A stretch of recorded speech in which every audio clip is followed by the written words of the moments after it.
Today I'm going to read the book AP, The Bird's Nest.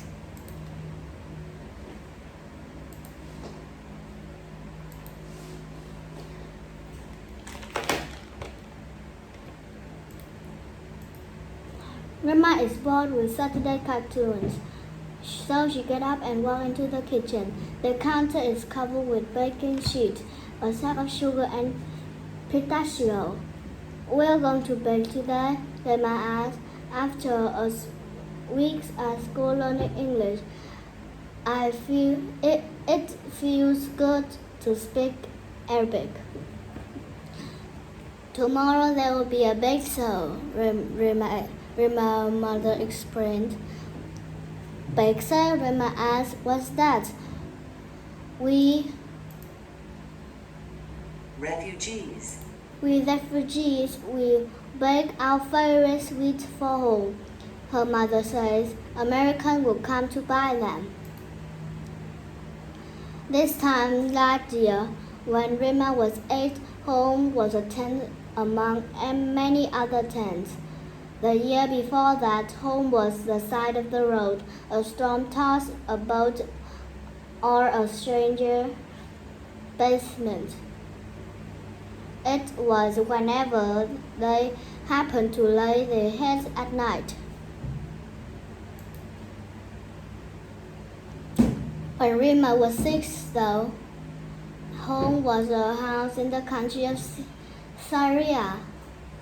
Home had a big window in the kitchen where black and white-tailed birds came to roost. It had carpet in the living room that smelled of honey and flower. It had a bedroom with a perfect view of the moon.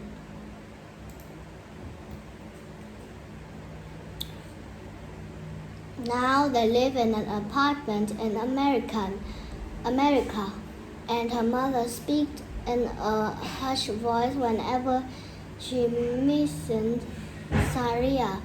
It had been just then 2 of them for as long as Rima could remember. Her dad passed away when Rima was just a baby. The truth was that war came to Syria long before they left, and it has only gotten worse. They are never going back. There is no here to go back to.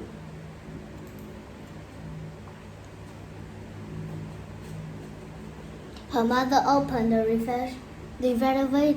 refrigerator and pulls out a box of dough noodles. Rima grabbed some pistachios and began to chop them. They haven't baked together in forever, and they are making bird's nest baklava. When they are done, the pistachios will sit inside the dough, just like little eggs in a nest. Rima began to hum an old song she loves from home.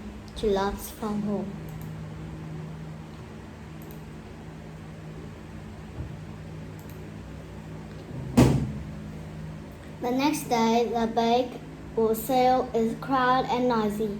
Everywhere Rima turns, she sees the sweet of a chili hole.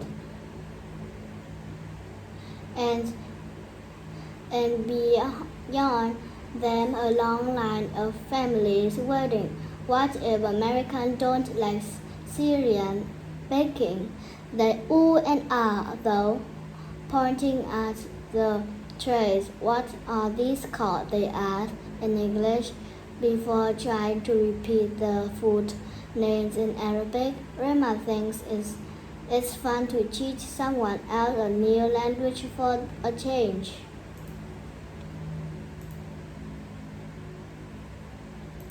Delicious, they say, one by one after biting through the baklava, and Rima blushed with pride.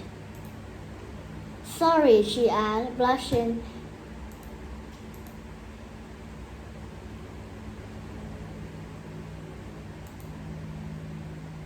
Yes, Lamo. Yes, Lamo. Sorry, she asked. Blushing, she must. Yes, Lamo. It's how we say thank you in Syria. Is Lamo then? Say Andy, lifting her baklava with a grin. Rima and Andy don't talk at school. He played during recess with the other boys and Rima spent half the day learning English. But every weekend, Andy and his family returned to the bake sale.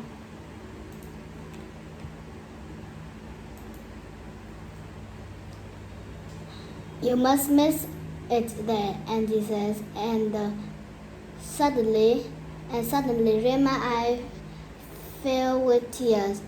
Asha, the ducks are her head. Andy just smiled, though, a kind smile, Rima thinks. Afterward, as she packed up, Rima mother said, "Who is that boy who always talk to you? A friend?" "No," Rima mumbled, "just a boy from school."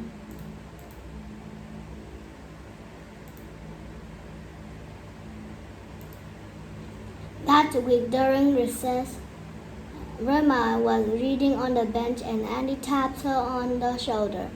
"I want to show you something," he says. He pointed to the woods behind the school, and the two walked toward them together. "Look," Andy says, and points again. Rima gasped. "There is some blackberries, brambles.